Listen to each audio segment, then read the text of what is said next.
La vidéo numéro 30. Il y a des vrais. Oui. Ça me dit que c'est ça le lien que tu viens d'envoyer. Je vois Chiche Kebab. Je le vois Chiche Kebab. C'est pas le bon, Lucie.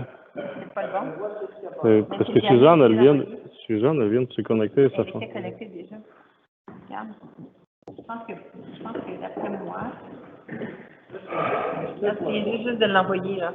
C'est lui? C'est tout juste de l'envoyer à l'univers. Oui, oui. Puis quand je clique sur ce lien-là, ça m'amène à la présentation de... Écoute, C'est quelque chose que tu vois? Bon. C'est sûrement le bon contact, parce que ça me dit qu'un contact. Mais ça me dit moi. Des fois, je l'éteins, ça. Ton contact, On n'a pas pareil, M. Chrétien, il est connecté, mais on ne le voit pas. Ah, tiens, il est là. Oui. Est-ce que je suis sur un bon lien? Oui, vous y êtes, mais ce qui est très étonnant, c'est que on a juste 2 participants et les autres n'arrivent pas à se connecter. Ben, ce qu'on va faire, Jean, je vais vous donner cet ordinateur. Je vais vous mettre à vos côtés. Et Suzanne, vous y êtes, vous? Moi, je vous vois, mais c'est la seule personne que je vois. Oui, c'est normal puisque c'est moi qui contrôle. Là, vous êtes censé de voir M. Chrétien. Ah, là, je vois monsieur... M. Chrétien. OK. Bon, ben, je mets à côté de Jean. Et Lucie, mets-toi de l'autre côté, alors. Ou sinon, tu te mets avec Bob et nous, avec Suzanne, de chaque côté de Jean. Ça vous va? Mais je viens de renvoyer le lien pour qu'ils puissent se connecter. Et eux, ils ont essayé, ils n'arrivent pas. OK. Bon, M. Chrétien, excusez-nous pour un petit problème. Pas de problème. Tout comme le public. Donc, on va s'installer. Là, je vais couper juste le micro.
Ok, laissez-moi juste une chose de plus. Pourquoi est-ce que je ne peux pas... Bon ben, allez-y Jean, c'est parti, on commence par 7h05. Bon, mesdames et messieurs, bonsoir et bienvenue à cette assemblée ordinaire du 3 mai 2021. Point numéro 1, l'adoption de l'ordre. Pas de son? Est-ce que tu entends, Bob?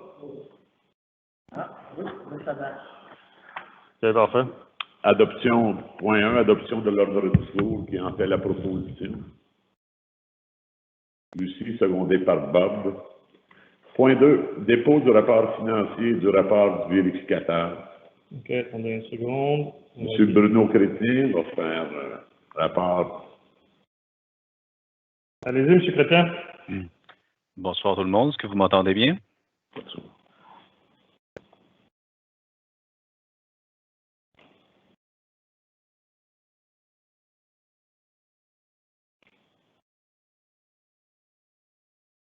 Vous nous entendez, Bruno? Oui, je vous entends, oui. Vous m'entendez pas? On est comme en décalage. C'est normal, en live, il y a 20 secondes de décalage. Donc, c'est juste que nous, on ne l'entend pas. Allez-y, Monsieur Chrétien. Bonsoir tout le monde. Je me présente, Bruno Chrétien de la firme Raymond Chabot et Grant Thornton. Nous sommes les auditeurs de la municipalité de Fredericksburg. Donc, il me fait plaisir de déposer le rapport financier ce soir. Nous avons émis un rapport d'auditeur sans réserve, donc nous n'avons retracé aucune erreur dans les résultats financiers. La municipalité dégage cette année des revenus de 2 597 000 comparativement à un budget de 2 475 000 qui était prévu. Nous avons explication de cette variation causée principalement par les droits de mutation, donc les ventes de propriétés qui ont été plus importantes que prévues sur le territoire. Donc, il y a eu des revenus pour 148 000 de plus au niveau des droits de mutation. Au niveau des charges, le total des charges totalise 1 875 000 avant amortissement. Comparativement à un budget de 1 911 000, très peu de variations, principalement causées au niveau des aménagements urbanistes et loisirs et culture, compte tenu du contexte particulier. Donc, il y a eu certaines activités qui ont été mises sur pause, qui a permis de générer des économies pour environ 35 000 pour la municipalité. Donc, avec la croissance des revenus, l'économie des dépenses, nous avons généré un excédent des fins fiscales de 418 327 pour l'exercice financier 2020. Au niveau de la situation financière, l'actif financier de la municipalité totalise 3 millions cette année, composé à 1,9 million d'encaisses équivalent de trésorerie et 1 107 000 de débiteurs, incluant des montants pour 700 quelques mille au niveau de subventions recevables pour le remboursement des dettes à long terme. Au niveau des passifs, les passifs totalisent 2 958 000, dont la dette à long terme de 2 734 000 et de autres des créditeurs de 224 000 pour dégager un actif financier net là, de 42 000. Donc, la municipalité dispose suffisamment de liquidités et de sommes à recevoir pour couvrir ses engagements de dette et fournisseurs. Les actifs non financiers, composés principalement des immobilisations, entre autres les infrastructures, le chemin et routes, totalisent 9 338 000 cette année. La municipalité a investi tout près de 700 000 cette année là, sur différents travaux sur le territoire. L'excédent de la municipalité de cette année totalise 1 388 000 comparativement à 969 000 en 2019. Donc, on a parlé tantôt du surplus de 400 quelques mille là, qui s'est dégagé. Donc, la municipalité Fredericksburg dispose maintenant d'un bon coussin là, pour vaquer à ses investissements à venir. Les fonds réservés totalisent 133 000 et nous avions des travaux à financer là, via le programme de taxes TECQ, des taxes assises là, pour 392 000 dont les montants vont être encaissés là, dans le prochain exercice. Je faisais le tour de la présentation du rapport financier. Aucun élément à soulever donc en termes de gestion et de situation financière. le portrait de la municipalité est en bonne position. Attendez une seconde. Jean, je vous mets en direct si vous voulez dire quoi que ce soit. Écoutez, de un, évidemment, les dépenses qui ont été un peu sauvées, c'est à cause de la pandémie où donc tout ce qui s'appelait rassemblement a été mis de côté, qui fait évidemment qu'on a eu des économies, beaucoup d'activités qui étaient financées, soit en partie par le pacte Brome-Missisquoi et la municipalité, mais ça a tout été reconduit à cette année. Puis écoutez, dans les dépenses, on doit quand même admettre que malgré qu'on ait essayé très fort de respecter nos dépenses, ben, on voit qu'on a manqué.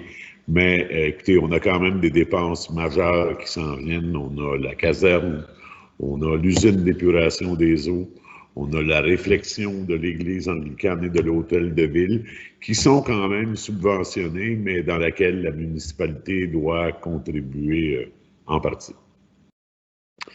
Fait que voilà. Merci, M. Chrétien. Donc, des questions, mais s'il y en a, c'est pas... ou s'il y en a à l'intérieur du conseil. Ça va. Donc, M. Chrétien, on vous remercie, puis on va continuer à l'Assemblée ordinaire du 3 mai. Merci beaucoup, M. Bonne soirée. Bonne soirée. Point 3. Adoption du procès-verbal du 1er mars 2021, proposé par Lucie, secondé par Suzanne. Point 4. Adoption du procès-verbal du 6 avril, qui en fait la proposition Chantal et Bob. Point 5. Procès verbal du 16 avril 2021, proposé par Lucie, secondé par Bob. Point 6, adoption de la liste des comptes à payer. Est-ce que vous avez des questions sur la liste des comptes à payer? Il y avait des retards au niveau de saisie des factures, mais il s'agissait des contrats uniquement. Il n'y a rien d'exceptionnel dans ce qui a été ajouté. Je peux vous répondre, c'est surligné dans votre liste, là, si vous voulez. Là. Il y a une dépense en ce qui concerne Dominique Carey. Il y avait des retards sur le paiement au niveau des abrasifs. Je ne sais pas pourquoi ça n'a pas été saisi. Il y a une facture de $200 pour le musée de Knowlton pour notre exposition Feignant. Ça va rester dans les fonds de la municipalité, cette dépense. Il y a la facture de Gilles Prairie, notre consultant qui agit en tant que directeur de la voirie. Il y a le contrat pour la location Imaginatech. Donc, il y a le contrat pour location Roger Courchaine. Et c'est tout. Il n'y a rien de... Donc, en général, c'était des réguliers. C'était des loyers dans 2 cas. Donc, si ça va, qui en fait la proposition? Bob, secondé par Suzanne. Maintenant, le point 7, suivi et info du maire, le 7.1, travail de révision, projet de règlement, résultat de... Écoutez, de un, on voudrait remercier tout le monde qui nous a envoyé des questions. Écoutez, c'était très pertinent. Écoutez, le message, je pense que le conseil de ville, là, c'est clair. Écoutez, il y a des craintes au niveau de la densification du village. Ça, on l'a très bien compris. Écoutez, on est en discussion là-dessus. Pour vous donner un exemple, si on va quand même essayer de faire le même exercice que la firme d'urbanisme nous a présenté dans le cadre du projet. C'est qu'on se dit que si on amènerait, exemple, les terrains à une grandeur minimale, quel serait l'impact au niveau du nombre de maisons possibles? Écoutez, actuellement, beaucoup de monde nous disent que le village est magnifique. C'est quand même le même conseil qui gère actuellement, qui est le même depuis 8 ans, fait qu'on doit quand même pas avoir perdu les pédales là-dessus. Écoutez, je sais qu'il y avait eu des discussions à propos d'un des derniers blocs qui s'est bâti dans le village. Écoutez, ce bloc-là a été bâti tout à fait conformément à la réglementation. Et même le propriétaire trouvait que c'était prêt, mais écoutez, c'était conforme, ce qui veut dire que la municipalité ne peut rien empêcher de ça. Écoutez, pour ce qui en est de la montagne. Actuellement, on est à avancer, on développe là-dessus. On est tout à fait au courant des préoccupations au niveau de la conservation. Écoutez, je pense que c'est un peu le document qu'on va essayer de vous présenter. Écoutez, je pense que ça fait pas mal le tour. Est-ce que j'oublie quelque chose, mesdames les conseillères et conseillers? Bientôt disponible en ligne, le résultat de... Oui, bientôt ça va être disponible en ligne. Nous, on a quand même fait le tour de l'ensemble des questions. Puis actuellement aussi dans ce qui était plus vis-à-vis l'urbanisme et tout ça, la firme, elle, a fait son travail là-dessus. Fait qu'on va être en mesure de vous présenter quelque chose avant longtemps. Le deuxième point, l'Église anglicane. Écoutez, on veut vous annoncer, je pense qu'on vous l'a déjà dit, on a reçu une subvention importante du ministère de la Culture. Les travaux vont débuter très bientôt. Pour ceux qui se questionnent pourquoi il y a tant de monde à l'Église de ce temps-là, c'est pas parce qu'ils ont changé de curé, c'est parce que il y a un tournage de film qui se fait là actuellement. Fait que ça va être là pas encore pour quelques jours, Sergei? Encore, demain, une journée de plus, et ensuite de retour le 14-15. OK. Puis évidemment, c'est le film de Fred Pellerin. C'est la suite de ce qui a été tourné à Saint-Armand.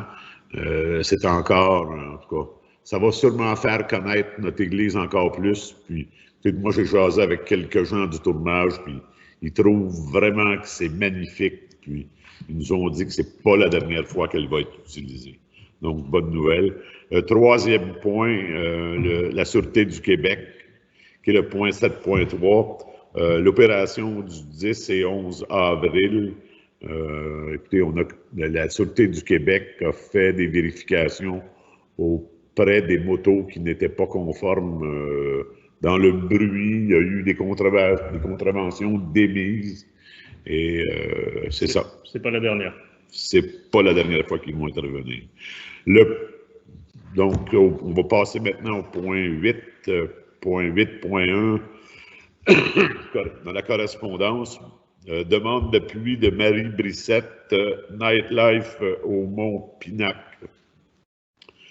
Donc, il est proposé que la municipalité de Fredericksburg appuie le projet Nightlife au Mont-Pinac 2021. Est-ce qu'on a proposé par Bob, secondé par... Est-ce que tu veux t'exprimer, Bob? C'est pas un bar, c'est Mont-Pinac. C'est artistique, là, c'est des photos qui sont prises de lui, des animaux qui sont sur Mont-Pinac. Fait que c'est pas une discothèque sur Mont-Pinac. C'est bon à savoir. Parce que c'est pas permis, vous savez, M. Ducy. Très bien. Est-ce qu'on a proposé? Non. Oui. Ouais, qui le propose? Suzanne, secondée par Lucie. Excuse-moi, Chantal, je t'oublie dans le petit carré dans l'écran. 8.2, demande d'appui, Marc-André Brûlé, les illusionnistes. Donc, il est proposé que la municipalité appuie le projet Les Illusionnistes 2021. Donc, proposé par Lucie, secondé par Bob. Le point 8.3, camp d'été enfants des artistes en résidence à Adélard. Il est proposé que le Conseil accorde aux enfants des artistes en résidence chez Adélard la possibilité d'être acceptés au camp d'été municipal au même titre que les enfants des résidents de la municipalité. Qui en fait la proposition, Lucie, secondée par Bob. 8.4, émission d'un chèque premier versement marché fermier. Il est résolu que la municipalité de Fredericksburg émette un chèque de 4 000 $ au nom de Vitalité Fredericksburg en guise du premier versement sur le budget total de 8 000 $ réservé au projet marché fermier 2021. Une excellente nouvelle, le marché fermier revient cette année, parce que sinon, je ne saurais pas où aller prendre mon café le samedi matin. Ouais. Qu'est-ce qu'il propose, Lucie, secondée par Chantal? Bravo, Chantal, j'ai vu ta petite main. Point 8.5, émission d'un chèque premier versement, projet de tranche du chêne centenaire. Est-ce qu'elle existe encore? Il travaille là-dessus. J'ai eu la confirmation. Ah, je pensais qu'à un moment donné... Non, Pierre Jobin, il a fait la coupe OK. Vous cachez quelque chose? Non? il y a 2 semaines. Non, non, Ah! on a subventionné, on a prévu 3 000 dans le budget. OK.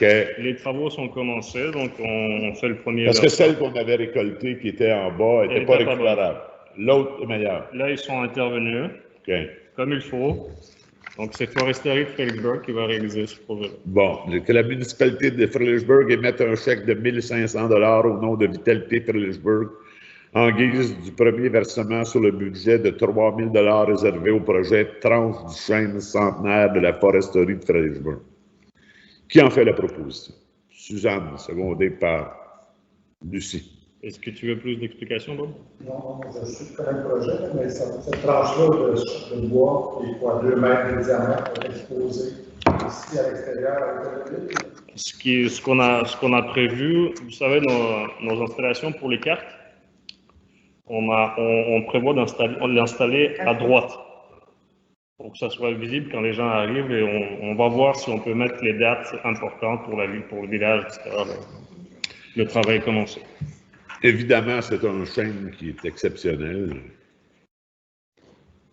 Donc, on va passer au point 9, Madame Dagenet, avec les demandes au niveau des permis. En fait, ce que je propose, c'est que je vais te passer OK, c'est bon. comme ça, si tu vas revenir. Hop là. Pardon. J'ai une petite remarque, j'ai oublié de le mentionner à l'ordre du jour, mais en regardant les projets qui sont soumis, je m'aperçois qu'il en manque un qui avait été déposé au CCU, c'était celui sur Adélard, l'exposition, puis je regarde vite et je ne le vois pas. Est-ce qu'on peut faire un retour sur l'adoption de l'ordre ajouté? Dans le fond, il est vraiment au procès-verbal du CCU, mais je ne comprends pas que... Pour l'affichage, tu veux dire? Oui, l'affichage Des toiles extérieures. Est-ce que c'est moi qui le vois pas? Je m'en souviens bien de l'avoir mis, pourtant. Ah bon, ben je le vois. Ah ben peut-être que je tourne la page. Le 12? Non, c'est non. Alors donc, est-ce qu'on peut juste tout simplement, ça se fait modifier un peu? Moi, je l'ajoute parce que je voudrais, en fait, variable. Faisons ça parce que je veux vraiment que ce soit ajouté, qu'ils puissent commencer à procéder à l'affichage. Donc, la première demande, c'est une dérogation mineure pour la rue de la Liberté dans le projet Fredericksburg en haut. Ça consiste en fait dans notre règlement, on ne permet pas les maisons à un étage. Alors, dans ce projet-là, la maison a 1 étage et demi en visuel extérieur, mais à l'intérieur, on n'a qu'un seul plancher. La personne ne veut pas avoir d'escalier. Alors, le CCU est d'accord avec la proposition parce que l'aspect esthétique de la maison respecte en tout point la volonté du PIA du village en matière architecturale. L'intérieur n'étant pas visible, c'est peu, ça n'a pas de conséquences dans le fond sur l'apparence de la maison. Alors avec ce projet-là, le CCU est d'accord à l'unanimité. Le deuxième projet, c'est pour un remplacement de toiture sur la rue principale qui doit passer au PIA du village. Donc, le propriétaire a opté pour une toiture de métal, de tôle, en noir, tout à fait conforme. Ça aussi, ça a été accepté par le CCU à l'unanimité. Troisième demande, ça concerne la rue principale, la chapellerie qui va s'installer en remplacement de l'ancien bar, la Cueillette. On nous demande un permis pour... en fait, il y a 2 permis demandés. Le premier concerne la rénovation. Alors, on remplace les auvents pour des auvents de même dimension que ce qui est là actuellement. On propose de les teindre. En fait, ils seront en bois et ils seront de couleur bois. La porte avant va être remplacée par une vitrine de même grandeur, pleine en PVC, blanche. La porte principale sera aussi en bois, remplacée, donc à remettre, en fait, la remettre en bois, donc la décaper. Et la terrasse sera peinte et les cadrages de fenêtres également seront peints blancs. Donc, le projet au niveau architectural correspond en tout point aux objectifs du PIA. Le CCU était unanime pour accepter ce projet-là, mais recommande cependant que la couleur des auvents et la couleur de la porte, tous deux en bois, soient identiques.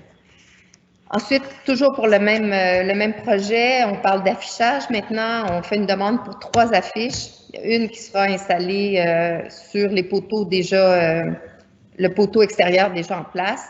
Il y aura une enseigne sur auvent qui prendra place au-dessus de la galerie et une autre petite affiche qui sera à l'arrière, ronde, où aura lieu, dans le fond, où il va y avoir un café. Les affiches sont en fait, le matériau est en acier. Monsieur le maire, rappelez-moi, c'est au plasma, gravé au plasma qu'on dit, c'est ça? OK, c'est bon.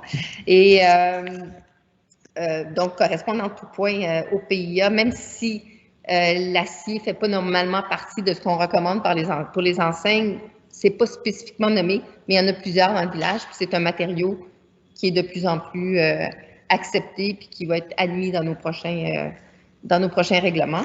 Alors, le CCU, d'accord, encore une fois à l'unanimité, mais recommande cependant le nom du café, ce sera Québec House Café, en souvenir du nom original ou de ce bâtiment-là qui était le Québec House, mais recommande quand même de mettre des accents aigus sur à Québec et tout au moins à Café aussi, ce qui nous a été présenté n'avait pas de ponctuation. Ensuite, une autre demande d'abattage d'arbres sur un terrain sur verger modèle. Essentiellement, c'est de faire un peu de nettoyage, enlever les arbres morts et dangereux. Au total, il y a 23 arbres qui sont touchés. C'est un terrain qui est largement boisé. Il y en a 18 qui sont des trembles. Plusieurs sont cassés, dangereux. Puis il y en a 5 qui sont différentes essences, excusez-moi. Et ils sont morts. Donc, il n'y a aucun problème. Tout le monde était d'accord à accepter cette demande. Ensuite, sur le chemin Garagona, une demande de permis de rénovation pour remplacer toutes les fenêtres en PVC actuelles de couleur brun commercial. C'est le même modèle que celle existante. Le CCU a accepté, recommande l'acceptation de cette demande et à la même adresse, la propriétaire veut faire ajouter une haie en L sur son terrain. Comme l'aménagement paysager est aussi régi par les plans d'implantation et d'intégration architecturale, c'est pour ça que le CCU a se prononcé là-dessus. Et le CCU a dit qu'il était en accord avec la haie. Alors voilà, ça fait le tour des demandes. Entre le 9 et le 15, inclusivement. Entre le 9 et le 15, inclusivement. Donc, on va les voter en bloc. Voter en bloc. Qui en fait la proposition? Bob, secondé par Suzanne. Je vous rends votre présentateur. On va passer maintenant au point 16, qui est la proposition d'achat de la propriété d'Hydro-Québec, chemin Garagona. Donc, il est proposé d'autoriser le directeur général à poursuivre la démarche en vue de l'achat par la municipalité du terrain propriété d'Hydro-Québec sur le chemin Garagona d'une superficie de 580 mètres carrés enregistrée au cadastre du Québec sous le numéro 589 64 25. Donc, c'est le terrain qui est à peu près en face de l'église et donc communique un peu avec l'hôtel de ville ou le terrain de M. Corbeil à l'arrière de l'hôtel de ville. Donc, la municipalité veut l'acquérir. Qui en fait la proposition? Bob, secondé par Chantal. Point 17, achat d'une imprimante multifonction, la réception.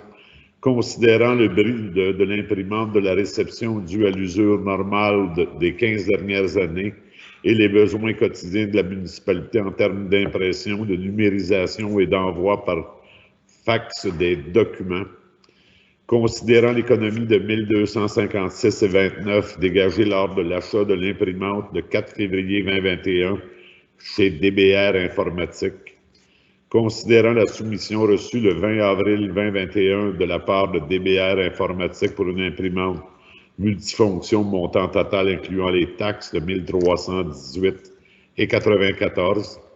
En conséquence, il est proposé que la municipalité de Fredericksburg achète l'imprimante multifonction pour le poste de la réception tel que proposé dans la soumission de DBR Informatique le 20 avril 2021. Que le conseil municipal affecte la dépense au poste d'investissement 03-31035-641. Donc, qui en fait la proposition? Suzanne, secondée par Lucie. Point 18, réparation du chemin des chutes, pardon, contrat d'entretien d'hiver et déglaçage des chemins de la municipalité. Considérant que le contrat signé entre la municipalité de Fredericksburg et Excavation Dominique Carey Inc. le 10 octobre 2018 concernant l'entretien d'hiver et le déglaçage des chemins de la municipalité. Considérant les dommages causés le 25 novembre 2020 par le camion de déneigement sur une section du chemin des Chutes, considérant que la lettre d'engagement du 30 novembre 2020 de l'entreprise Excavation Dominique Carey concernant la réparation avant la fin du printemps 2021 des dommages causés, considérant que selon l'expertise du directeur de la voirie, les coûts de réparation et honoraires professionnels sont de l'ordre de 5 000 $ taxes incluses, considérant les obligations contractuelles de l'entrepreneur concernant la protection des ouvrages routiers décrits aux articles 1.5 et 1.8 de la section renseignements et instructions aux soumissionnaires et de l'article 2.8 du cahier des charges. En conséquence, il est proposé que la municipalité de Fredericksburg, en attendant l'exécution des travaux de réparation de la section endommagée du chemin des Chutes, applique au dernier versement du contrat de Excavation Dominique Carey une retenue de 5 000 $ et qu'un ajustement de paiement ou de réclamation supplémentaire sera effectué par la municipalité dans les 30 jours suivant la fin des travaux. Qui en fait la proposition? Bob, secondé par Lucie. Point 19, offre de service EXP aménagement de trottoir. Considérant la décision du conseil municipal entérinée par la résolution 890-10-20 de remettre le lancement de l'appel d'offres pour l'aménagement de trottoirs pour l'année 2021, considérant qu'en référence à de l'adoption de la résolution 890-10-20 de l'offre de service 990-HIK, -000-PP, soumise le 31 mars 2020 par EXP pour l'ajout de trottoirs sur l'emprise du MTQ au montant sans les taxes de 13 500 $, n'a pas été complété dans les parties qui concernent la surveillance partielle de travaux, le contrôle des matériaux et analyse laboratoire et la gestion du bureau de surveillance. Considérant l'offre de service révisée FREM-002-59-460-AO, soumise le 5 mai 2021 par EXP pour l'aménagement de trottoirs sur l'emprise du MTQ au montant sans les taxes de 9 500 qui concerne le lancement de l'appel d'offres, la surveillance. Peux-tu répéter? Oui, je pense que oui. C'est normal. Il y a juste un petit point, genre, c'est le 5 mai. OK, le 5 mai, d'accord. C'est pas le 5, c'est le 3 mai. Bien, en plus de m'être répété, donc en conséquence, il est proposé que la municipalité de Fredericksburg engage EXP au montant incluant les taxes de 10 922,63 pour le lancement de l'appel d'offres de la surveillance partielle de travaux, le contrôle des matériaux et analyse laboratoire, la gestion du bureau de surveillance pour la construction de trottoirs sur l'emprise de la route 237, puis que le directeur général est autorisé de signer tout document pour le compte de la municipalité se référant à la présente. Qui en fait la proposition? Suzanne. Je comprends les chiffres. Je comprends les chiffres. La soumission 13 500 départ. qu'on a eue l'année dernière, si je ne me trompe pas, je n'ai pas le montant exact, mais on a payé à peu près 4 500 C'est ça. l'année dernière. Ça incluait les plans, la préparation et l'appel d'offres. Mais là, la supervision n'a pas été faite parce que les travaux ont été retardés. On avait eu 2 soumissions, une pour 82 000, l'autre pour 169 000. On s'est dit que c'est un petit peu n'importe quoi. On a décalé à cause de la météo, l'hiver est arrivé. Donc là, on relance avec la même compagnie, mais ils sont obligés de faire à nouveau l'appel d'offres. C'est pour ça que le montant n'est pas tout à fait Le même. le même. Il y a juste le prix pour l'appel d'offres. Donc, le printemps, il charge 2 000 plus taxes, et 10 000 et 10 000. L'année passée, on a économisé 8 000 qu'on n'a pas payé. Bon, c'est ça. Je veux voir. La supervision. En fait, on va payer 1 000 de plus pour l'appel d'offres. Pour relancer l'appel d'offres une deuxième fois. Qui en fait la proposition? Bob, secondé par Lucie. Point 20, appel de mise en candidature adjointe administrative.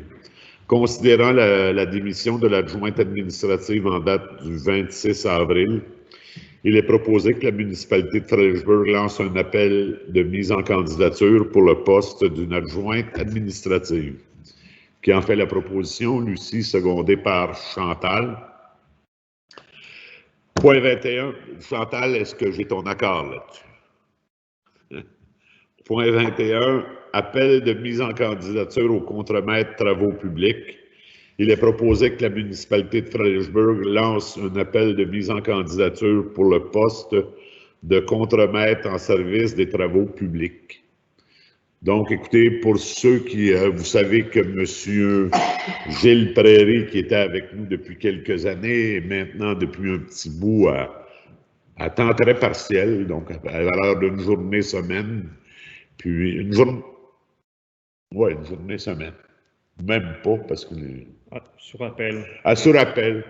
Donc, on veut regarder pour trouver quelqu'un pour remplacer M. Prairie, qui a hâte de prendre sa retraite. Et évidemment, le poste qu'on recherche, ça risque d'être un poste à temps partiel ou encore à temps plein si la personne a les qualifications pour pouvoir diriger l'usine des eaux et contrôler l'usine des eaux usées.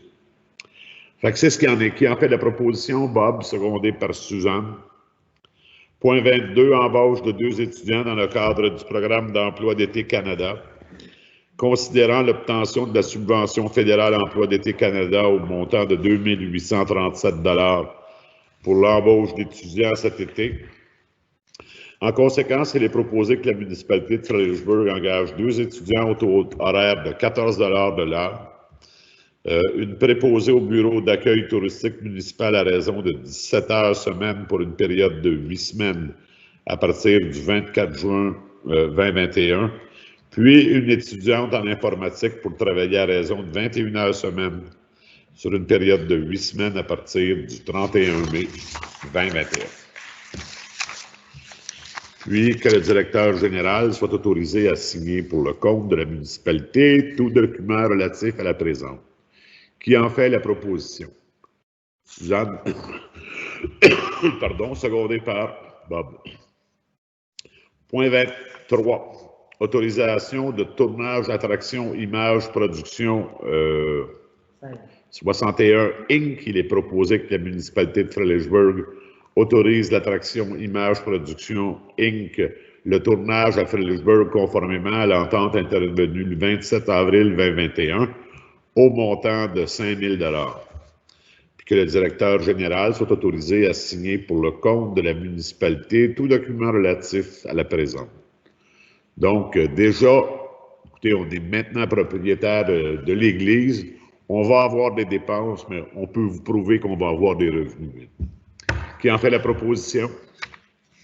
Suzanne et Bob. Point 24, dépôt du rapport des permis du mois d'avril. Point 25. Le point, Oui. le variable Je me suis... Ouais. pour... Est-ce qu'on parle de permis ou de... Peut-être Bob, tu avais une question sur les permis? Le permis qui était à 600 000, il s'agit vraiment de rénovation. 600 000 de rénovation. J'ai vérifié auprès de Julien et autant le montant de travaux que le montant de permis sont exacts. D'accord. Oui. OK, si je peux...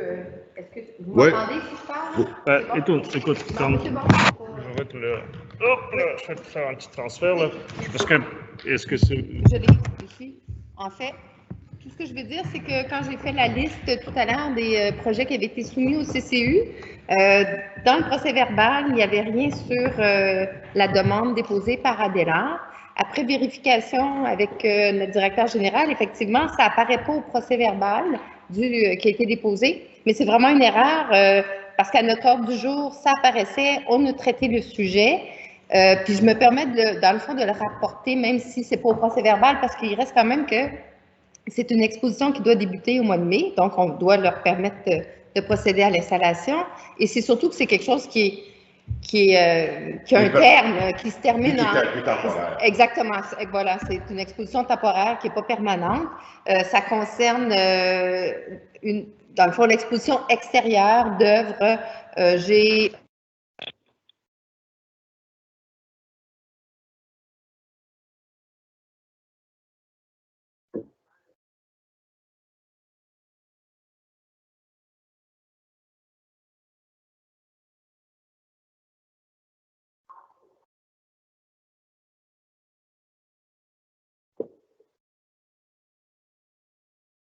là commence le 22 mai et se termine le 21 décembre. C'était la seule, dans le fond, petite remarque qui avait été mise par le CCU, c'était de confirmer qu'il y avait bien une fin, le 21 décembre, ils étaient eux-mêmes pour procéder à la désinstallation. Alors voilà, c'était ce point Varia que je voulais rajouter. Qui en fait la proposition? Bob et Suzanne. Maintenant, on va passer au point 26, qui est les questions des contribuables. Monsieur Golkov, est-ce qu'on a des questions?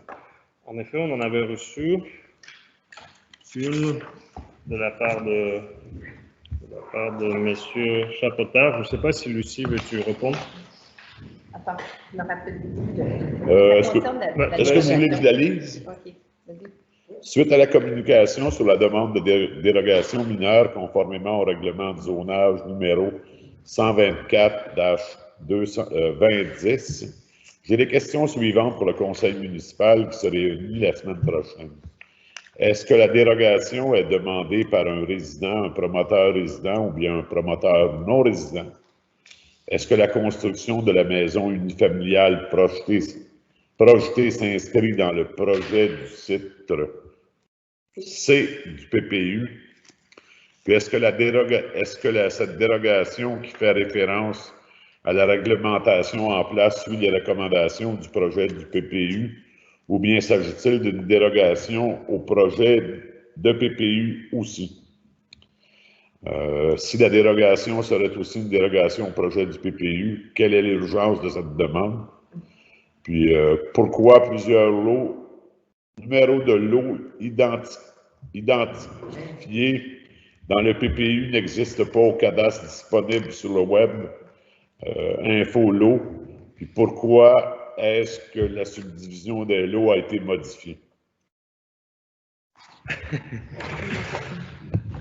Si je suis pas en mesure Oui, aussi de donner une réponse En fait, je suis en détaillée. mesure de répondre partiellement. Il y a comme deux aspects ici là, qui est abordé. C'est comme si on parle du PPU qui n'est pas encore en vigueur. C'est un projet. Ce qui a été demandé, la dérogation mineure, c'est sur une construction qui est en cours en ce moment pour la rue de la Liberté. Donc, comme on mentionnait, la dérogation touche simplement le fait qu'à l'intérieur, il y aura un étage et pas d'escalier, ça ne change rien à l'aspect extérieur. Donc, l'urgence étant que, il y avait une des questions était pourquoi, si c'est intégré dans le projet, pourquoi il y a urgence? Bien, parce que c'est pas vraiment, oui, ça fait partie de ce qui a été identifié comme un projet intégré, mais le projet intégré final du PPU, ce n'est pas celui qui est en cours. C'est comme, il y avait comme un ajout de terrain qui n'est pas fait, c'est qu'une proposition, c'est un exemple, mais ce n'est pas en vigueur. Alors que cette construction-là, elle est vraiment, c'est ça, exactement. Donc, je ne sais pas si ça répond, là. Est-ce que la construction de maisons unifamiliales projetées s'inscrit dans le projet de site du PPU? Oui, les maisons unifamiliales font partie de ça, mais en fait, c'est ça. C'est pas encore traité. C'est un quartier qui est en développement actuellement, puis qui prévaut une ancienne réglementation, mais exactement. Donc, les ajustements seront faits en conséquence. C'est bon? Est-ce qu'il y a d'autres questions? Bien, écoutez, on espère qu'on répond à votre question, monsieur. Si jamais, écoute, j'espère que ça répond en totalité, mais si ça répond en partie, en espérant qu'à un moment donné, on puisse vous avoir dans la salle et que vous veniez poser vos questions directement ici. Ouais. Il y avait également la lettre de monsieur et madame Guiel, vous vous souvenez? Oui. Et on s'est dit qu'on allait le traité, oui, on a reçu une communication de monsieur et madame Jacques Guiel à propos d'un terrain que la municipalité possède. Écoutez, on a reçu le document trop près de la séance. Le conseil n'est pas en mesure de se prononcer, mais on va vous revenir là-dessus à la prochaine séance. Et Suzanne va vous transmettre également la question de M. Gauvin concernant l'asphaltage du chemin Garagona. OK, d'accord aussi. On a reçu de M. Richard Gauvin une question. La partie du chemin Garagona entre la 237 et le camp Garagona est à chaque année aux prises avec de volumineux ventes de bœuf. Le plus important est pire cette année que les années précédentes et tous ceux qui utilisent cette route doivent éviter d'endommager leur véhicule en passant très lentement. Pour une section qui se trouve dans le noyau villageois et qui incroyablement est encore en terre, ne serait-il pas souhaitable que les ventres de bœuf soient vidés de leur glaise et comblés avec du gravier pour en finir avec situation récurrente à chaque printemps? Si nous ne pouvions pas espérer de voir cette section asphaltée, au moins en finir avec les ventes de bœuf sur cette section très achalandée, serait une amélioration souhaitable. Donc, M. Gauvin, si vous vous rappelez, quand le camp Garagona a fait livrer plusieurs vannes de briques, on a rechargé ce chemin-là. Puis évidemment, à un moment donné, on va sûrement passer à celle-là, puis on va passer la remarque à notre directeur des travaux publics, qui, lui, est en charge des capitalisations au niveau des routes. Donc, est-ce qu'on a d'autres questions? Qui propose la levée de l'Assemblée au point 27? Pardon? C'est arrivé à toute dernière minute. C'est pour ça que ça ne faisait même pas partie de l'ordre du jour. C'est ouvert à la fin de la journée. D'accord, on va le traiter le mois prochain. C'est juste que ça a lieu le 17, monsieur. Ah.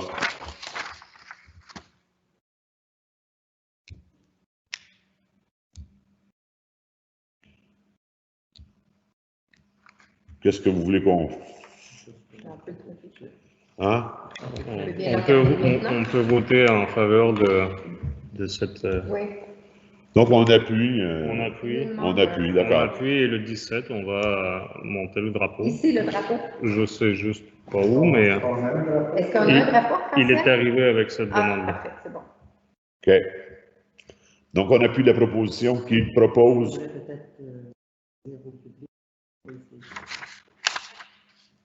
Qui veut en faire la lecture, non? Suzanne? Est-ce que toi, ton écran... Oui, on vous changer de place. Bien, bien, ici.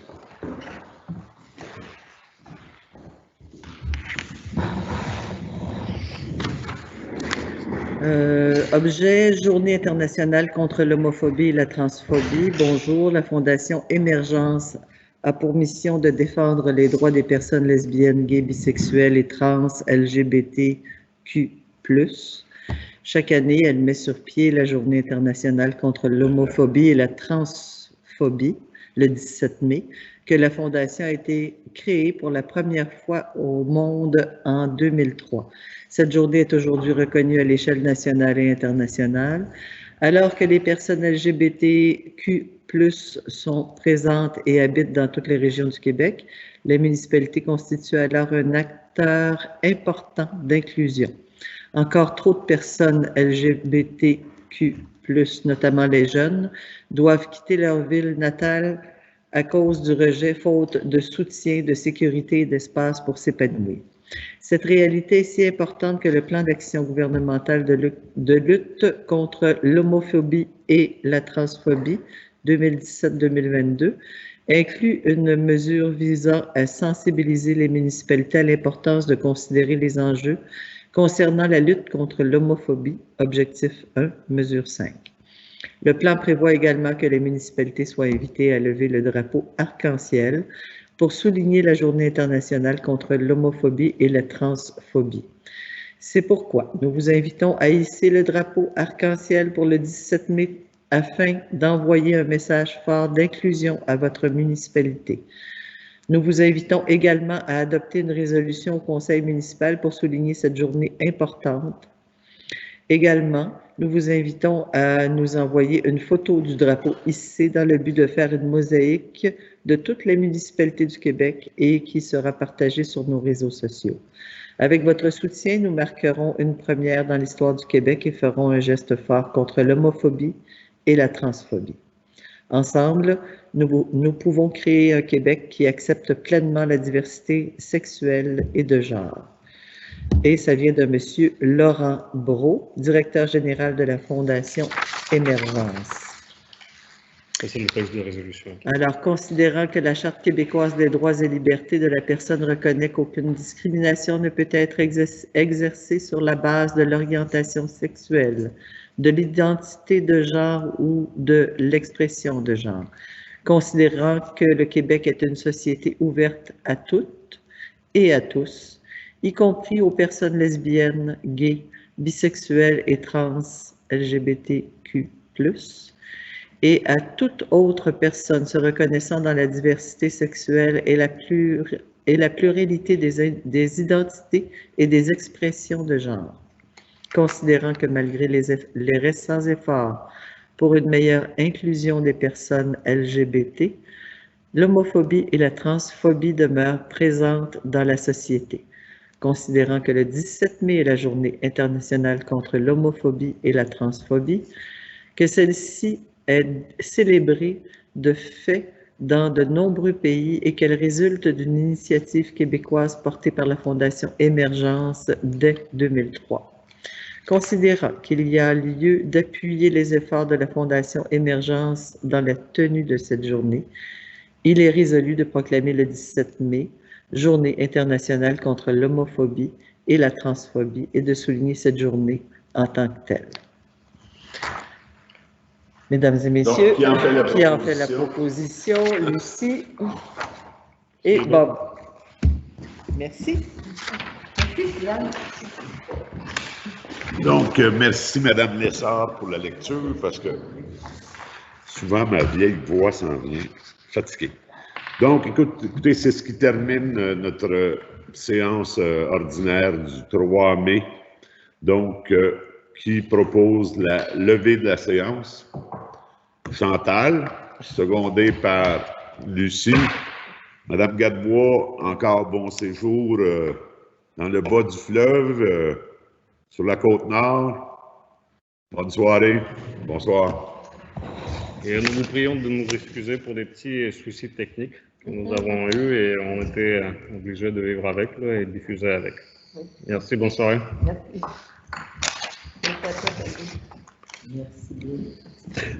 Merci.